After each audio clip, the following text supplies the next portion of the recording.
धर्मरूपी बैलाने माता जी पृथ्वी रूपी गोमाता रूपी जी पृथ्वी आहे हिला प्रश्न विचारला की हे देवी आपली तब्येत चांगली आहे का?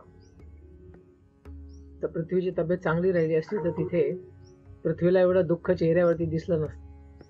तरीही असा का प्रश्न विचारला? असा प्रश्न याच्यामुळे विचारलाय की कधी कधी आपण स्वस्थ नसतो तरीही प्रसन्न असतो आणि कधी कधी चेहऱ्याने प्रसन्नही दिसतो तरीही कधी कधी आपण स्वस्थ नसतो. तर ह्या दोन्ही गोष्टी शक्य होऊ शकतात. त्यामुळे धर्माला हे जाणून घ्यायचं होतं की नेमकी कोणती परिस्थिती आहे, सत्य काय आहे. त्यामुळे प्रश्न विचारत आहे की आपण चेहऱ्याने तर काहीतरी शोक आपल्या मनामध्ये आहे असं जाणवत आहे, कारण आपल्या चेहऱ्यावरती त्या पद्धतीने आम्हाला आनंद दिसत नाही. काय आपल्याला काही रोग झाला आहे का? आणि ज्या रोगामुळे आपल्याला पीडा होत आहे त्या पीडेमुळे आपल्याला त्रास होत आहे का? आपण अशा कोणत्या तरी व्यक्तीबद्दल विचार करताय की जी व्यक्ती आपल्यापासून फार दूर निघून गेलेली आहे आणि त्यामुळे आपल्याला फार चिंता झालेली आहे. अशा पद्धतीने काही समस्या आहे का? अशा बाबतीत प्रश्न विचारत असतानाच माता पृथ्वी तर काही बोलत नाहीये. त्यामुळेच धर्मरूपी बैलानेच एक तर्क लावला की आता माझे 3 पाय तुटलेले आहेत, 4 पैकी 3 पाय तुटलेले आहेत आणि मी एकाच पायाच्या आधारावरती कसा तरी उभा आहे. ही माझी जी दुर्दशा आहे या दुर्दशेला बघून आपल्याला दुःख होत आहे, शोक होत आहे की आता कलियुग सुरू झाल्याने सर्वत्र मांस भक्षण करणारे असे भयानक लोक पृथ्वीवरती विचरण करतील आणि ते आपलं सर्वतः शोषण करतील. अशा बाबतीत विचार करून आपल्याला दुःख होत आहे का? जे देवता ज्यांना आता यज्ञ बंद झाल्यामुळे, कलियुगात यज्ञ होत नाही, असे यज्ञ बंद झाल्यामुळे त्यांना त्यांचा जो हिस्सा आहे, यज्ञाचा भाग आहे, यज्ञशिष्टासना संतो मुच्चन्ते सर्व किल्बिषैः, यज्ञात प्राप्त झालेल्या प्रसादाद्वारे देवता आणि भक्त आपले भक्तिमय कार्य करतात आणि सुखी होतात. परंतु आता कलियुगामध्ये देवतांना तो भागही मिळत नसल्यामुळे आपल्याला दुःख होत आहे का? कारण आता कोणी यज्ञ संपन्न करू शकत नाही आणि सर्वत्र दुर्भिक्ष करपीडा आणि आवश्यक गोष्टींचं दुर्भिक्ष हळूहळू जाणवायला लागलंय. कधीही अकाल पडत आहे आणि करपीडा. समाजातले सगळे लोक सरकारने लावलेल्या करांद्वारेच उद्विग्न झालेले आहेत. तर या सर्व कारणांमुळे आपण दुःखी झालेले आहात का?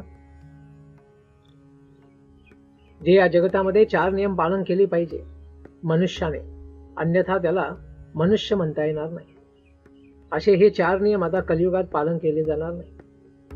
कारण तथाकथित म्लेच्छ आणि यवनच आणि तत्सम व्यक्तीच फक्त राजकारणी राजनेता बनून सर्वांचे शोषण करणार आहे, धर्माचा नाश करणार आहे आणि सर्वत्र आता गोमांस वितरित होत आहे. तर या सर्व कारणांमुळेच धर्माला आता संरक्षण प्राप्त नाही. त्यामुळेच आपल्याला दुःख होत आहे का? तर भगवंतांनी ही सृष्टी बनवली आहे ती सर्व लोकांच्या कल्याणासाठी. सर्वांनी कर्मामध्ये आनंद नाही हे जाणूनच भगवंतांना समर्पित होऊन भक्ती करावी आणि भगवंतांना प्राप्त करावं, यासाठी हा कार्यक्रम आहे. परंतु लोक हे सर्व सोडून वेगळ्याच पापाचरणामध्ये लागलेली आहेत. त्यामुळे आपल्याला दुःख होत आहे का? अशा पद्धतीने प्रश्न विचारला गेलेला आहे आणि तर्क मांडला गेला आहे धर्माद्वारे. कारण भौतिक जगतामध्ये लोक सर्वत्र इंद्रिय भोगामध्येच लागलेली आहेत आणि सर्व प्रकारची पाप करत आहेत. पैसा प्राप्त करण्यासाठी, काहीही पाप करण्यासाठी लोक उत्साही आहेत. त्यामुळे आपल्याला दुःख होत आहे का? याहूनही 3 वेगळ्या कारणांमुळे आपण शोक करीत आहात. जसे या जगतामध्ये आता स्त्रिया आणि लहान बाळं यांच्यावरती कोणीही दया दाखवत नाही. कचरा कुंडीमध्ये छोटे छोटे लहान पोरं फेकलेली सापडतात आणि म्हाताऱ्या स्त्रिया, म्हातारी पुरुष यांना आता कोणी घरात ठेवून घ्यायला तयार नाही. खास करून शहरामध्ये अनेक असे वृद्धाश्रम, म्हणायला आश्रम आहे, फक्त ते ओल्ड एज होम्स, म्हणजे तिथे मरेपर्यंत म्हाताऱ्यांनी राहावं आणि घरी परत येऊ नये यासाठी व्यवस्था केली जात आहे. घरामध्ये कोणी म्हाताऱ्यांना आता सहन करू इच्छित नाही आणि लहान मुलांनाही कोणी सहन करू इच्छित नाही. सर्वत्र हॉस्टेलमध्ये त्यांना टाकलं जात आहे. हे सगळी आसुरिक व्यवस्था आहे, राक्षसी व्यवस्था आहे. त्याच्यामध्ये काही संस्कार नाही, काही चारित्र्य नाही. त्यामुळेच असे जे चरित्रहीन लोक आहेत यांच्याद्वारे या सगळ्यांची काय आबाळ होत आहे. अथवा आपल्याला याच्यामुळे दुःख होत आहे का की अधर्मामध्ये रत झालेले सगळे ब्राह्मण यांच्या हातामध्येच धर्म आहे. फक्त पोटपूजा करण्यासाठी हे स्वाहा स्वाहा स्वाहा जो जोरात ओरडत आहे आणि पूर्णपणे नास्तिक कार्यक्रम चाललेला आहे. फक्त पैसे उकळण्याचा कार्यक्रम चाललाय. तर ह्या सगळ्या गोष्टींमुळे आपल्याला दुःख होत आहे का की याहूनही दुःखद स्थिती अशी आहे की आता ब्राह्मणांनी त्या पद्धतीच्या राजकुलांचा आश्रय घेतला आहे ज्यांना ब्राह्मण संस्कृती, सत्वगुणामध्ये आणि वैदिक संस्कृतीमध्ये विश्वासच नाही. कारण जसं कृपाचार्य आणि द्रोणाचार्यांनी ब्राह्मण असूनही आसुरिक अशा दुर्योधनाच्या शासनाला मदत केली आणि त्यामुळे दुर्योधन सारखा राक्षस इतके वर्ष हस्तिनापूरची राजगद्दी दाबून बसला होता. ती परिस्थिती तर द्वापरयुगाच्या अंतीच सुरुवात झाली होती आणि आता कलियुगामध्ये तर ती सर्वोच्च बिंदूकडे आपला विकास करीत आहे. अशा पद्धतीने या संसारामध्ये कोणाचंही संरक्षण केलं जात नाही. त्यामुळे आपल्याला दुःख होत आहे की आता तथाकथित जे प्रशासक आहेत, राजकर्ते आहेत, या कलियुगामध्ये अत्यंत मोहग्रस्त आहेत. स्वतःच भ्रमित आहे, ते दुसऱ्याला काही आनंद देऊ शकत नाही आणि अशा पद्धतीने राजकारभाराचा सर्व कार्यक्रम हा अस्तव्यस्त झालेला आहे. आता पंतप्रधानाला सुद्धा लोक सहज रस्त्यावरती रोखून हायवे ब्लॉक करू शकतात. म्हणजे त्या पंतप्रधानामध्ये काय दम आहे, अशी अवस्था प्रकट झालेली आहे. तर ही व्यवस्था नाही आहे, ही कुव्यवस्था आहे. या कुव्यवस्थेमुळे आपण शोक करीत आहात का? आणि ही सामान्य जनता खाण्यापिण्याचे, सोन्याचे म्हणजे झोपण्याचे आणि लोकांशी आदान प्रदान करण्याचे सगळे विधिविधान पालन करीत नाहीयेत आणि यामुळे सर्व पापाचार पसरत आहे. काय करायला पाहिजे, काय नाही करायला पाहिजे याच्यामध्ये काहीही ताळमेळ राहिलेला नाही. यामुळे आपल्याला दुःख होत आहे का? यामुळे आपण अप्रसन्न आहात का? तर सर्व लोक आता व्यसनांच्या आहारी गेलेत. का व्यसन का करावं लागतंय? व्यसन यामुळे करावं लागतंय कारण आपण सत्य जे आहे, आपल्या जीवनातली जी वास्तविकता आहे, त्या वास्तविकतेला सामोरं जाण्याची आपल्यात शक्ती राहिलेली नाही. आपण आपल्या दुःखांना सामोरं जायला तयार नाही. मग ते दुःख झाकायचे कसे? मग ते झाकण्याचा कार्यक्रम म्हणजे ही व्यसनं करणे, दारू पिणे, गांजा, सिगारेट आणि काय काय गोष्टी. आणि या सगळ्या गोष्टींमुळे त्यांना वाटतं की आपण या दुःखातनं मुक्त होऊन जाऊ. जेव्हा रजोगुण आणि तमोगुणामध्ये व्यक्ती दुःखी होतो तेव्हा त्याने सत्वगुणाकडे जायला पाहिजे. पण उलट हे अंध तामसिक म्हणजे एकदम चांडाल वृत्तीला आपण स्वीकारत आहोत आणि याच्यामुळे आपल्याला काही सुख नाही मिळणार आहे. घरात राहून आनंद नाही म्हणून गटारीत जाऊन कोणाला सुख मिळणार आहे? तर व्यक्तीने साधू संतांचा संग प्राप्त केला पाहिजे, शास्त्रांचा आश्रय ग्रहण केला पाहिजे आणि भगवंतांच्या हरिनामाला शरणागत झालं पाहिजे. आणि हे सगळं सोडून लोक फक्त दिवसभर पिक्चर बघण्यामध्ये, गावभर भटकण्यामध्ये आणि व्यसन करण्यामध्ये सुख शोधत आहे. तर या सगळ्या गोष्टींमुळे आपल्याला शोक होत आहे का? की याहूनही श्रेष्ठ तरीही माता धरती देवी काही बोलतच नाही. तेव्हा धर्म बोलतायत की काय आपल्याला भगवंत श्रीकृष्ण ज्यांनी आपल्या सर्व लीलांना इथे आता समाप्त करून ते आपल्या निजधाम गोलोक वृंदावनात निघून गेलेत, तर त्यांचा वियोग झाल्यामुळे त्यांच्या संदर्भातच आपण काही विचार करीत आहात का? यद्वांबते भूरि भरावतार कृतावतारस्य हरेर्धरित्री अंतर्हितस्य स्मरति विसृष्टा कर्माणि निर्वाण विलंबितानि। हे माता पृथ्वी देवी, पूर्ण पुरुषोत्तम भगवान श्रीहरी यांनी या जगतामध्ये अशा पापाचाराचा भार आपल्या डोक्यावरनं काढण्यासाठीच या जगतामध्ये श्रीकृष्ण रूपात अवतरण झाले होते। त्यांनी आपले सर्व कार्य इथे दिव्य रूपाने पूर्ण केलेले आहेत आणि मोक्षपद सगळ्यांना दाखवलेला आहे, मुक्तीचा मार्ग सर्वांना दाखवला आहे। कारण भगवंतांचे जन्म कर्मच मे दिव्यम एवं यो वेत्ति तत्वतः त्यक्त्वा देहम पुनर्जन्म नैति मामेति सोऽर्जुन। भगवंतांनी सांगितलंय की जो माझे जन्म आणि कर्म यांना दिव्य आहे असं जाणतो आणि असा साक्षात्कार तो माझ्या लीलांना श्रवण करून समजून घेतो, तो पुन्हा या जगतामध्ये परत येत नाही। अशा पद्धतीच्या भगवंतांच्या सहवासापासून आता आपल्याला दुरावा झालेला आहे, त्यामुळे आपल्याला दुःख होत आहे का? आणि त्यांनी केलेल्या सर्व लीला यांच्याबद्दल आपण चिंतन करीत आहात का? आणि भगवंतांच्या अनुपस्थितीमध्ये जसं पांडवांना अत्यंत दुःख झालंय, तसं दुःख आपल्याला पण होणं साहजिकच आहे का? कारण माता पृथ्वी ही भगवंतांचीच पत्नी आहे, भूदेवी सुद्धा भगवंतांचीच पत्नी आहे, त्यामुळे साहजिकच आहे भगवंतांशिवाय धरती माता ही कधी सुखी राहू शकत नाही। त्यानंतर पुढे काय सांगताय? इदं ममाचक्ष्वतवाधिमूलं वसुंधरे येन विकर्षितासि कालेन वाते बलिनां बलीयसा सुरार्चितं किं ऋतमंब सौभगम्। हे माता, आपलं सर्व धन हे या जगतामध्ये असणाऱ्या वेगवेगळ्या खाणी आहेत, ज्याच्यामध्ये कोळशापासनं, सोन्यापासनं तर सर्व प्रकारचे धातू आणि माणिक मोतीही सापडतात। कृपया आपण आपल्याला होत असणाऱ्या कष्टांचं मूळ कारण काय आहे ते मलाही सांगावं, ज्याच्याद्वारे आपण जी ही दुर्बल अवस्था प्राप्त केलेली आहे त्याबद्दल मला माहिती मिळेल।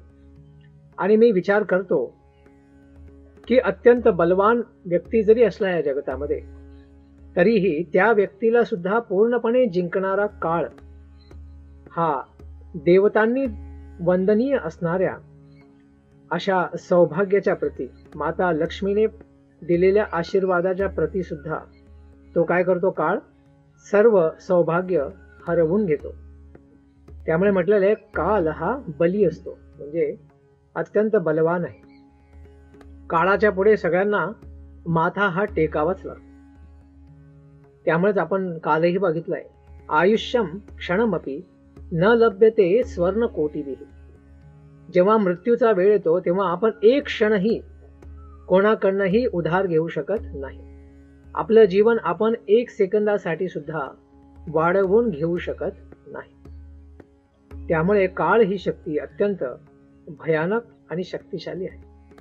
आणि आपण मागे श्रवण केल्याप्रमाणेच ही काळ शक्ती भगवंत स्वतः सांगताय, कालोस्मी सर्व लोक क्षय कृत। जो काळ सर्व लोकांनी केलेल्या सर्व कर्माच्या जंजाळाला नष्ट करून टाकतो, तो काळ सर्वथा भगवंतांचीच दिव्य शक्ती आहे। त्यामुळे व्यक्तीने भगवंतांना शरणागत होणं अत्यंत आवश्यक आहे। तर इतके तर्क मांडल्यानंतर माता धरती आता काहीतरी बोलणार आहे। धरण्युवाच भवान हि वेद तत्सर्वं यन्मां धर्मानुपृच्छसि चतुर्भिर्वर्तसे येन पादैर्लोक सुखावहै। गाय रूपी पृथ्वी देवी माता बैल रूपी धर्म पुरुषाला आता उत्तर देत आहे. हे धर्म, जे तुम्हाला विचारलेलं आहेस ते तुलाही ठाऊकच आहे, परंतु तू जे मला प्रश्न विचारलेलेस आहे त्या प्रश्नांचं मी उत्तर देण्याचा प्रयत्न करते. कधी आपलेही सुंदर 4 पाय होते आणि त्याला पूर्णपणे भगवंतांनी रक्षण केलेलं होतं, आणि भगवंतांच्या कृपेनेच या संपूर्ण जगतामध्ये माझी सुद्धा वृद्धी झाली. मला सुद्धा ह्या जगतामध्ये आनंद झाला, कारण भगवंतांचे चरण कमल हे सदा सर्वदा माझ्या डोक्यावरती, मस्तकावरती मला धारण करण्याची संधी मिळाली. कारण भगवंतांनी आपल्या लीलांमध्ये सर्व दूर जाऊन सर्वत्र आपल्या चरण कमलांचे चिन्ह अंकित केले आहे. आणि जसं लहान बाळाचे पण पाय एकदम कोमल मधुर असतात, तसेच भगवंतांच्या पायामध्ये तर हाडच नाही, मांसच नाही. अत्यंत दिव्य असे भगवंत जेव्हा माता धरतीच्या डोक्यावरती चालले, छातीवरती चालले, तर साहजिकच आहे त्यांना किती आनंद झाला असेल. तर धर्मराज अर्थात यमराज हे पण एक काळाचंच रूप आहे, आणि ते धर्माचं पालन स्वतः करतात.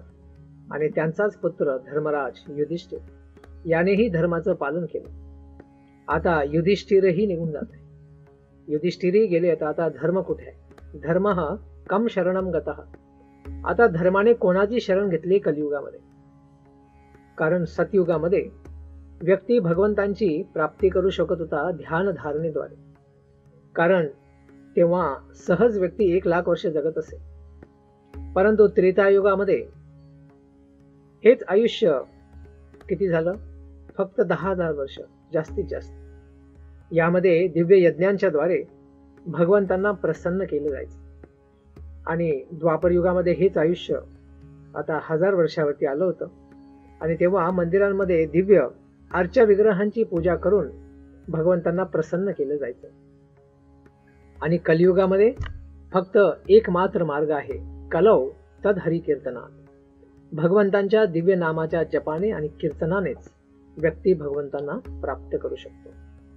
त्यामुळे सांगितलेलं आहे, हरेर नाम हरेर नाम हरेर नाम एव केवलम, कलौ नास्तेव नास्तेव नास्तेव गतिरन्यथा. तर भगवंतांना प्राप्त करण्यासाठी हरिनाम जप करणे हाच मार्ग आहे कलियुगामध्ये. सतयुगामध्ये धर्माचे 4ही पाय शाबूत होते. त्रेतायुगात 3च पाय शाबूत आहेत. द्वापर युगात केवळ 2च, आणि कलियुगात फक्त 1च किंवा 4ही पायांचे काय होत आहे? हळूहळू क्षीणीकरण चालू आहे, आणि ही घट शून्याकडे चालली आहे. तर आपण बघत आहे सर्वत्र धर्माचा नाश दिसत आहे, जसा काही प्रलय जवळ आलेला आहे. आणि अशा पद्धतीने सर्वीकडे विषमतेचं वातावरण हे उत्पन्न झाले आहे. तर कोणकोणते धर्मतत्वांचा इथे नाश होत आहे हे सांगत आहे माता धरणी देवी. तेनाहम गुणपात्रेण श्रीनिवासेन सांप्रतम शोचामी रहितम लोकम पापमना कलिनेक्षितम. त्यांनी मग खाली दिलेल्याप्रमाणे अनेक गुण आणि अन्य दिव्य गुण यांना बघितलं जायचं, यांचं संरक्षण भगवंतांद्वारे केलं जायचं, जे शाश्वत रूपामध्ये विद्यमान आहेत. आणि भगवंत आणि भगवंतांचे गुण कधीही त्यांच्यापासून अलग विलग केले जाऊ शकत नाही. जसं सत्यता, स्वच्छता, दुसऱ्याचं दुःख सहन न करणे म्हणजे करुणा, आणि क्रोध नियंत्रित करण्याची सर्व शक्ती असणे, संयम, आत्मतुष्टी, स्वतःमध्येच आत्मकाम, स्वतःमध्येच आनंद घेणे, दुसऱ्या गोष्टीकडनं कसलीही अपेक्षा न ठेवणे. त्यानंतर निष्कपटता, छळ कपटता याचा पूर्णपणे अभाव असणे, स्वतःच्या स्वार्थ सिद्धीसाठी कोणत्याही पद्धतीने दुसऱ्याला त्रास देऊ नये. मनाची स्थिरता, विषम परिस्थितीमध्ये मन हे दोलायमान होतं, परंतु भगवंतांचं कधीही मन दोलायमान होत नाही. समदर्शिता, सर्व भगवंतांचेच अंश असल्यामुळे भगवंत तर कोणाचा द्वेष करीतच नाही, परंतु भगवंत सर्वांची काळजी घेतात आणि सर्वांना समदृष्टीने आशीर्वाद देत असतात. जसा सूर्य आहे, सूर्य हा विचार करत नाही की कोणत्या व्यक्तीला ऊन द्यायचं आणि कोणत्या व्यक्तीला ऊन द्यायचं नाही, सर्वांनाच ऊन देतो. पाऊसही सर्वत्र पडतो. समुद्रामध्ये कोणी राहत नाही तरी समुद्रावरतीही पाऊस पडतो. तर तसंच साधू महात्मा लोक, कोणी पापी आहे कोणी पुण्यवान आहे म्हणून त्यांच्यावरती कृपा करीत नाही. तो भगवंतांचा अंश आहे आणि त्याने भगवंतांशी पुन्हा संलग्न होणं आवश्यक आहे, याचाच विचार करून फक्त त्याच्यावरती कृपा केली जाते. त्यानंतर आज्ञाकारिता. भगवंत हे अत्यंत आज्ञापालक आहेत. ज्ञान. भगवंतांमध्ये पूर्ण ज्ञान आहे. सत चित आनंद. तर चित म्हणजे सर्व पद्धतीचं भगवंतांकडे ज्ञान आहे आणि ज्ञानाचे उगमस्थानही भगवंतच आहे. इंद्रिय भोगांपासून अनासक्ती. कोणत्याही पद्धतीने भोग करण्याची इच्छा नसणे, केवळ कर्तव्य किंवा सेवा करण्याची इच्छा असणे, हा अत्यंत दैवी गुण आहे. त्यानंतर नायकत्व. तर आजकालच्या नेत्यांसारखे नाही ढोंगी, भगवंत हे सर्वांचे नायक आहेत आणि सर्व लोकपाल आहेत. सर्व जगताचं रक्षण आणि पालनही भगवंतच करतात आणि शौर्यामध्ये अत्यंत श्रेष्ठ आहेत. कोणत्याही प्रकारच्या अधार्मिक शक्तीवरती भगवंत हे आक्रमण करतात आणि अधर्माचा नाश करून धर्माचा पुरस्कार करतात. त्यानंतर त्यांचा दिव्य प्रभाव आहे. दिव्य प्रभाव असा आहे की भगवंतांचं यश हे राक्षसांद्वारे, देवतांद्वारे, भक्तांद्वारे, सर्वांद्वारे पूजित आहे. भगवंत सर्व असंभव कार्यांना संपन्न करू शकतात. कितीही मोठा राक्षस असो, कितीही मोठं दिव्य काम असो. जसं भगवंत श्री रामचंद्राने समुद्रावरती सर्वदूर असा पूल बांधून रावणाचा नाश केला. कर्तव्य पालनामध्ये भगवंत सर्वश्रेष्ठ आहेत. मग ते पिता म्हणून, पुत्र म्हणून, राजा म्हणून, गोपालक म्हणून सर्व पद्धतीचं कर्तव्य भगवंत फार सुंदर पद्धतीने पालन करतात. पूर्ण स्वतंत्रता. भगवंत सर्वतः स्वराट आहेत, म्हणजे भगवंतांना कोणीही नियंत्रणात ठेवू शकत नाही. केवळ प्रेमाद्वारेच भगवंत हे आकर्षित होतात. भौतिक कोणत्याही गुणाने भगवंतांना कोणीही आकर्षित करू शकत नाही. त्यामुळे जोपर्यंत आपण भगवंतांना शरणागत होत नाही तोपर्यंत भगवंतांची कृपाही आपण प्राप्त करू शकत नाही. कार्यकुशलता. भगवंत कसे आहेत? स्किलफुल आहेत. कोणतंही कार्य करण्यामध्ये भगवंतांकडे सर्वदूर असं अत्यंत निष्णात पटुत्व आहे की ज्याच्याद्वारे भगवंत कोणतंही कार्य फार छान पद्धतीने पार पाडू शकतात. सौंदर्यमयता. भगवान अत्यंत सुंदर आहेत.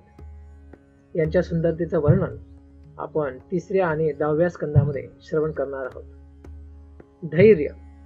जेव्हा आपले सर्व अनर्थ आपल्या कपाळावरती येतात तेव्हा आपलं धैर्य तुटायला येतं, परंतु भगवंतांमध्ये कोणत्याही प्रकारचे अनर्थ नाहीत. भगवंत केवळ अर्थमूर्ती आहेत. त्यामुळे भगवंत सर्वात जास्त धैर्यशाली आहेत. तरीही भगवंत दुसऱ्या जीवांवरती, दीनहीन जीवांवरती दयाळू आहेत. सर्वांवर कृपा करतात आणि सर्वांवरती उदार भावना ठेवतात आणि सर्वांना मदत करतात. विनय. या जगतामध्ये आपण बघतो थोड्याशा गोष्टी प्राप्त झाल्या की व्यक्तीचा विनय हा ढासळतो. त्यामुळे म्हटलेलं आहे, विद्या विनयेन शोभते. कोणी फार शिक्षण घेतलं असेल परंतु विनय जर ढासळला असेल, चारित्र्य नसेल, तर ती विद्या ही अविद्याच आहे. परंतु भगवंत सर्वात जास्त विनयशील आहे. जसं आपण आधीही श्रवण केलंय की युधिष्ठिर महाराज लीलेच्या द्वारे हे भगवंतांपेक्षा वयाने मोठे होते. तर भगवंत युधिष्ठिराचे चरण स्पर्श करायचे. तर भगवंत काय, आपणी आचार्य प्रभू जीवेर शिकाय. आपल्या आचरणाद्वारे भगवंत सर्व जीवांना हे शिक्षण देत असतात. त्यानंतर शील. भगवंत सर्वात शीलवान आहेत. आपल्या कर्तव्यांना फार चांगल्या पद्धतीने ते काय करत असतात, शांततेने पार पाडत असतात. त्यानंतर संकल्प शक्ती. भगवान तर काय आहेत, सत्संकल्प आहेत. किंवा सत्य संकल्प आहे. सत्य संकल्प अर्थात भगवंतांनी फक्त इच्छा केली की ते सत्य होणारच किंवा तेच सत्य आहे. त्यामुळे भगवंतांना सत्य संकल्प म्हणतात. भगवंतांनी सांगितलं की कौरवांचा नाश होणार आणि पांडवांचा विजय होणार, आणि तसंच झालं. ज्ञानाची पूर्णता. भगवंतांमध्ये फक्त ज्ञान नाही, तर ज्ञानाची सर्व पूर्णता आहे. आणि उपयुक्त दक्षता. भगवंत सर्वात जास्त अलर्ट आहेत, जागरूक आहेत, दक्ष आहेत. म्हणजे भगवंतांना कोणीही चकवू शकत नाही. भगवंतांना आडोशाला घेऊन कोणी पाप करू शकत नाही. कारण भगवंतांनी या संपूर्ण जगतामध्ये 12 साक्षी ठेवलेत, आणि जे साक्षी आपले सर्व पाप पुण्याचं दर्शन करून त्याचा लेखाजोखा हा यमराजांना देतात, आणि मग आपल्याला दंड होत असतात. तर असे भगवंत स्वतःही परमात्मा रूपाने हृदयामध्ये स्थित आहेत, आणि आपल्या सर्व कार्यकलापांना बघून आपल्याला मार्गदर्शन करीत आहेत. समस्त भोग विषयांचे भगवंत स्वामी आहेत. भोक्तारम यज्ञ तपसाम सर्व लोक महेश्वर. आपण जीही तपस्या करतो किंवा आपल्याला वाटतं की आपण ह्या तथाकथित गोष्टीपासून जो आनंद मिळवितो, त्यामध्येही तो आनंद आपण नाही मिळवत आहे, तो आनंद भगवंतच मिळवत असतात. तर कोणाचा भोग असो किंवा तपस्या असो, त्याचा आनंद आपण घेऊ शकत नाही. ते सर्व काही आपण भगवंतांच्या प्रित्यर्थच केलं पाहिजे. कारण यस्मिन तुष्टे जगत तृष्टे. भगवंतांना आपण प्रसन्न केलं की सर्व जग हे तुष्ट संतुष्ट होत असते. त्यामुळे आपण मिथ्याच स्वतःला सुखी करण्याचा प्रयत्न करू नये. स्वतंत्र पद्धतीने आपण भगवंतांना प्रसन्न केलं तेव्हाच आपण प्रसन्न राहू. आपण सर्व आपल्या जीवनात बघू शकतो की जीवनात सर्व काही असलं, पण तरीही आपलं जर चित्त ठिकाणावर नसलं तर आपण दुःखी होतो. तर चित्त ठिकाणावर ठेवण्याचं कार्य आपण करू शकत नाही, भगवंतांच्या कृपेनेच होऊ शकतं. त्यामुळे आपण भगवंतांना शरणागत झालंच पाहिजे, आणि याला दुसरा काही पर्याय नाही आहे. त्यानंतर प्रसन्नता. भगवंत अत्यंत प्रसन्न आहेत. सदा सर्वदा स्मित हास्य करत असतात, आणि हे स्मित हास्य त्यांची खास करून विराट रूपामध्ये माया शक्ती ही मानली गेली आहे. कारण भगवंतांना आदी मध्य अंत सर्व काही माहिती असते. काळाच्या सुरुवातीची गोष्ट, मध्यंतरीची गोष्ट आणि शेवटची गोष्ट. सृष्टी, स्थिती आणि प्रलय या तिन्हींबरोबर भगवंतांना सर्वज्ञ असल्यामुळे सर्व ज्ञान प्राप्त आहे. त्यामुळे भगवंतांमध्ये अज्ञान नाहीच आहे. तर असे हे भगवंत सदा प्रसन्न असतात. त्यानंतर स्थिरता. भगवंत सर्वात अधिक स्थिर व्यक्ती आहे. का? कारण अस्थिरता कोणाला आहे? जो भगवंतांच्या चरणांवरती आश्रित नाही आहे, तो व्यक्ती हा अस्थिर असतो. परंतु भगवंत सर्वात सुस्थिर असल्यामुळे सर्वांना स्थिर करू शकतात. त्यानंतर आज्ञाकारिता. आज्ञा पालन करण्यामध्ये भगवंत सर्वश्रेष्ठ आहेत. मग ती आज्ञा नंदबाबांची असो, जसं नंदबाबांसाठी बाळकृष्ण छोटेसे असताना त्यांचे खडाव म्हणजे त्यांच्या लाकडी चपला हे स्वतःच्या डोक्यावरती घेऊन जाऊन त्यांच्या चरणांपर्यंत पोहोचवायचे. याच्यामुळे नंद महाराजांना फार आनंद व्हायचा. तर इतक्या छोट्या सेवेपासून तर अर्जुनाचा रथ हाकण्यापर्यंत भगवंत आपल्या भक्तांची सर्व सेवा करायला तयार असतात. तर आपलं असं होत नाही, थोडीफार नाम प्रतिष्ठा प्राप्त झालं तर आपण काही साध्या सरळ सेवा करण्यासाठी तयार नसतो. परंतु भगवंतांना असा कोणत्याही पद्धतीचा अहंकार नाही. अरे मी देव आहे, मला काय काम सांगतोयस, मी तुझा घोडा रथ चालू का? तर युद्धभूमीमध्ये कुरुक्षेत्रामध्ये अर्जुनाला कधी कधी पाय लावून भगवंतांना सांगावं लागायचं, कारण एवढा गोंधळ असायचा युद्धामध्ये की तिथे अर्जुनाचा आवाज ऐकून रथ डावीकडे न्यायचा, पुढे न्यायचा, थांबवायचा की उजवीकडे न्यायचा हे समजू शकत नव्हते. त्यामुळे कधी कधी पाय लावून, जसं डावीकडे वळायचंय तर डाव्या पाठीवरती पाय लावून हे अर्जुन सांगायचा की डावीकडे वळ, उजवीकडे लावला की उजवीकडे वळ, मध्ये लावला की थांब. अशा पद्धतीने भगवंतांनी इतकी नम्र सेवा केली. त्यामुळेच भगवंत आपण बनू शकत नाही, कारण आपल्यामध्ये एवढी नम्रता नाहीये. त्यामुळे भगवंत कृष्णच आहेत आणि त्यांनीच राहावं आणि आपण त्यांचे सेवक बनावं. त्यानंतर यश. भगवंतांचं यश हे तिन्ही लोकांमध्ये 14 लोक ब्रह्मांडामध्ये सर्वत्र गायलं जातं. त्यामुळे म्हटलेलं आहे वेदांमध्ये पण आदि मध्ये अंतेच नारायण सर्वत्र गीयते. भगवंत नारायण श्रीकृष्णांचं यश हे वेदांच्या आधी मध्य आणि अंत सर्वत्र सर्वदूर हे गायलं गेलेलं आहे. त्यानंतर पूजा. भगवंत सर्वांद्वारे पूजित आहे. मग आपण तिरुपती बालाजीत बघू शकतो, वृंदावनात बघू शकतो, द्वारकेत बघू शकतो, तिरुवनंतपुरम मध्ये बघू शकतो आणि श्रीधाम मायापूरमध्येही जगन्नाथपुरीमध्ये बघू शकतो. सर्वत्र चारही दिशांमध्ये 10 दिशांमध्ये भगवंतांचीच पूजा केली जात आहे. निरभिमानिता. भगवंतांना कोणत्याही प्रकारचा मिथ्या अभिमान नाही. ते सर्व भक्तांचे स्वामी आहेत, ब्रह्मांडाचे स्वामी आहेत, ही त्यांची स्वाभाविक स्थिती आहे. परंतु यामध्ये भगवंतांना कोणताही अभिमान नाही. त्यानंतर अस्तित्व. भगवंतांच्याच दिव्य रूपामध्ये म्हणजे चरणांवरती आश्रय भक्त स्वीकार करतात आणि सर्व अस्तित्व हे भक्तांचं भगवंतांच्या चरणांवरतीच आहे. साधूनाम हृदयम मह्यम. भगवंत स्वतः सांगतात की मी हृदय भक्ताच्याच हृदयामध्ये आणि माझ्या हृदयात भक्तच आहे. तर भगवंत नेहमी आपल्या भगवंतांच्या म्हणजे स्वतःच्या भक्तांचं चिंतन करीत असतात. ये यथा माम प्रपद्यन्ते ताम तथैव भजाम्यहम्. जो भक्त ज्या भावाने मला शरणागत होतो त्या भावाचंच मी भजामी भजन करतो. अर्थात कोणी भगवंतांकडनं चॉकलेट घेण्यासाठी गेला तर भगवंत आधीपासून चॉकलेट घेऊन उभे असतात की हा चॉकलेट जेव्हा मागेल तेव्हा मी याला चॉकलेट देणार.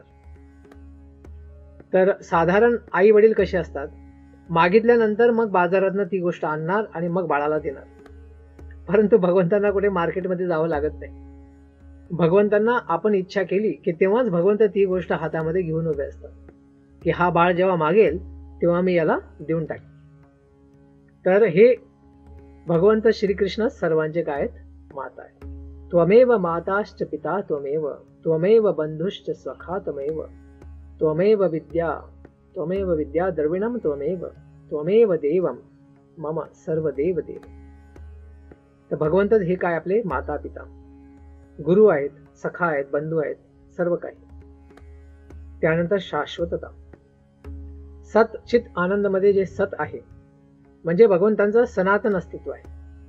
भगवंत आधी पण आहेत, मध्ये पण आहे, अंतमध्ये पण आहेत. भगवंत हे सदा सर्वदा अस्तित्वात असतात. त्यामुळे या संसारामध्ये आपल्यापासून कोणी हरवूनही गेला तरी आपण व्यथित होऊ नये, कारण भगवंत कधीही हरवत नाही. त्यामुळे भगवंतांना आपण आपला सखा, मित्र, पिता, पती कोणत्याही रूपामध्ये पूजन करू शकतो आणि त्या रूपामध्येच आपण त्यांना प्राप्त करू शकतो. तर भगवंत सर्वांवरती प्रेम करायला तयार आहे. फक्त प्रश्न हा आहे की भगवंतांवर कोणी प्रेम करावं. त्यामुळे जोपर्यंत आपण भगवंतांच्या चरणांपर्यंत पोहोचत नाही तोपर्यंत आपण सुखी होऊ शकत नाही. असे संपूर्ण आता 40 गुणांचं वर्णन झालेलं आहे. भगवंत तर अनंत गुण त्यांच्यामध्ये निवास करतात, परंतु 40 मुख्य गुणांना माता धरतीने इथे उल्लेख केलेला आहे. तर अशा आहे समस्त सत्वगुण यांचा आश्रय असणारे, सौंदर्याचे आगार असणारे असे पूर्ण पुरुषोत्तम भगवान श्रीकृष्ण. आता त्यांचे चरण कमळ आता माझ्या मस्तकावर मला धारण करायला मिळत नाही. त्यांनी आपल्या सर्व लीलांना इथे बंद केलेला आहे आणि त्यांच्या अनुपस्थितीमुळेच आता हा कलियुग रूपी महाभयानक दारुण काळ येऊन उभा ठाकलाय आणि आपला प्रभाव सर्वत्र सर्वदूर पसरवत आहे. यामुळे मी आता या संसाराची दुःखमय स्थिती बघून अत्यंत दुःखी झालेली आहे. तर जगतामध्ये परमाणु विस्फोट, ॲटम बॉम्ब पासून तर हायड्रोजन बॉम्ब पासून तर काय काय कार्यक्रम चालले आणि सर्व इथे असाच लोकांचा श्वास बंद होत आहे आणि हे लोक सुरक्षेच्या नावावरती काय काय गोष्टी बनवून बसलेले आहेत, याला काही अंतच नाही. त्यामुळे आपल्याला या दुःखांमधनं पार व्हायचं असेल तर आपण सद्गुरु रूपी भगवंतांनी दिलेल्या शक्तिप्राप्त व्यक्तीच्या शरणागत होणं आवश्यक आहे. आणि मार्गदर्शन रूपी नौकेमध्ये बसून हरिनामाच्या दिव्य आणि वेदांनी दिलेल्या, भागवतमने दिलेल्या उपदेशांच्या सुंदर वायूद्वारे, हवेद्वारे ती नाव आपली पुढे जाणार आहे. आणि या भौतिक संसार रूपी जंजाळातनं बाहेर पडून भगवंतांच्या चरण कमलांवरती, त्यांच्या निजधामामध्ये आपण काय करू शकतो? पदार्पण करू शकतो. आणि हे करण्यासाठी कलियुगामध्ये हरिनाम हा एकमात्र आश्रय आहे. हरेर नाम एव केवल कलौ नास्त्येव नास्त्येव नास्त्येव गतिरन्यथा. तर त्यामुळे सर्वांनी जप करणं फार आवश्यक आहे. आणि जोपर्यंत आपण जाप करणार नाही तोपर्यंत आपण आपल्या भौतिक चेतनेमधनं बाहेर येऊ शकत नाही. त्यामुळे आपण भगवंतांचं गुणगान केलं आहे पाहिजे, जसं धरती माता इथे करत आहे. आत्मानं चानुशोचामि भवन्तं चामरोत्तमं देवान् पितॄन् ऋषीन् साधून् सर्वान् वर्णांस्तथाश्रमान्. देवतांमध्ये सर्वाधिक श्रेष्ठ, सर्वश्रेष्ठ भगवंत मी आपल्या विषयामध्ये चिंतन करीत आहे. तर आपल्याच विषयामध्ये मी चिंतन करीत आहे. आणि त्याचबरोबर जे सर्व काही देवता आहेत, 33 कोटी देवता आहेत आणि पितृलोकाचे निवासी आहेत, भगवंतांचे भक्त आहेत आणि वर्णाश्रम पालन करणारे सर्व काही मनुष्य आहेत, या सर्वांबद्दल मी चिंतन करीत आहे. या सर्वांचं कल्याण ह्या जगतात कसं होऊ शकतं, ईश्वरीय चेतना कशी प्राप्त होऊ शकते, याच्याबद्दल मी चिंतन करीत आहे. अजून काय चिंतन करीत आहे? माता धरती देवी, सौभाग्याची देवी माता लक्ष्मी, ज्यांच्या कृपा कटाक्ष प्राप्त करण्यासाठी मोठे मोठे देवता जसे ब्रह्मा, शिवजी हे सुद्धा लालायच असतात. कारण माता लक्ष्मीच्या कृपेनेच व्यक्ती सुखी राहू शकतो. आणि खास करून तर या पृथ्वी लोकावरती सर्वजण पैशाच्या मागेच धावत आहेत. तर पैसा लक्ष्मी नाही आहे, परंतु लक्ष्मीची ती सावली आहे. कारण ती माया आहे आणि ती माया सर्वांना या जगतामध्ये बांधून ठेवत असते. परंतु माता लक्ष्मींची कृपा प्राप्त करण्यासाठी सर्व देवता आणि असुर असो किंवा गंधर्व असो, चानर असो, सर्वच अभिलषित असतात. आणि सर्वजण भगवंतांच्या चरणांवरती शरणागत होतात. जरी व्यक्ती लोकांना लक्ष्मी देवीची कामना असते, परंतु लक्ष्मी देवीला भौतिक जगतात कोणत्याही व्यक्तीमध्ये आश्रय प्राप्त होत नाही. त्यामुळेच त्यांना चंचला म्हणतात.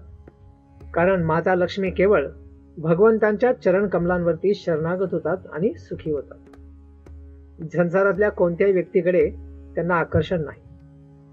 त्यामुळेच कोणाकडे लक्ष्मी थांबत नाही, सर्वत्र चलायमान असते. त्यामुळे अशा दिव्य कमलवनांनी बनलेल्या आपलं जे निवासस्थान आहे, आपले चरण कमल, त्या निवासस्थानालाच लक्ष्मी सदा सर्वदा प्राप्त होत असतात. त्यांच्या सेवामध्ये सर्वांनी लागलं पाहिजे. भौतिक कोणत्याही चंचल वृत्तीला आपण धारण करू नये, कारण ती चंचल वृत्ती आपल्याला आणखी दुखी करेल. त्यामुळे मलाही ज्या शक्ती प्राप्त झालेल्या आहेत, धरती माता सांगते की ज्याच्यामध्ये ध्वज अर्थात झेंडा, वज्र, अंकुश आणि कमलचिन्ह हे भगवंतांच्या चरण कमलांवरती बनलेले चिन्ह आहे. आणि हे सर्व चिन्ह माता धरती अर्थात धरतीवरती पण हे भगवंत चालल्यामुळे बनायचे. तर असे हे दिव्य चिन्ह आजही काही ठिकाणी आहे. जसं वृंदावनात राधा दामोदर मंदिरामध्ये गोवर्धनची शिला आहे आणि ज्याच्यामध्ये भगवंतांचे चरण कमल, त्यांची असणारी काठी यांचे चिन्ह बनलेले आहे. त्यांची पूजा आजही तिथे होत आहे. अशा पद्धतीने भगवंतांच्या चरण कमलांच्या चिन्हांद्वारे अलंकृत झालेलं माझं हे मस्तक, हे तिन्ही लोकांमध्ये सर्वात मोठी संपत्ती आहे. आणि त्या संपत्तीपुढे, भगवंतांच्या फक्त चरण कमलांच्या चिन्हांपुढे सर्व जगातली सर्व संपत्ती ही अत्यंत तुच्छ आहे. परंतु सर्वात शेवटी जसा मी अनुभव केलेला आहे की मी किती भाग्यशाली आहे, माता धरती म्हणते आहे की आपल्या चरण कमलांना मी माझ्या मस्तकावर धारण केलं, हे माझं परम भाग्यच आहे. कारण भगवंतांनी त्या दिव्य लीला या धर्तीवरती संपन्न केल्या होत्या. परंतु आता तेच भगवंत या युगाची संध्या आल्यानंतर द्वापर युगांती आपल्या निजधामात परत गेले आहेत. त्यामुळे मला या संसारामध्ये एकटं मी राहू शकत नाही. भगवंतांचे चरणकमल हेच माझं परम स्वार्थ आहे, परम आश्रय आहे, परम शरणागती तत्व आहे. तर अशा पद्धतीने माता धरती देवी आपला विलाप करीत आहे. यापुढे त्यांचा संदेश आपण श्रवण करूया उद्याच्या प्रातःकालीन सत्रामध्ये. हरे कृष्ण कृष्ण कृष्ण हरे हरे, हरे राम राम राम हरे हरे.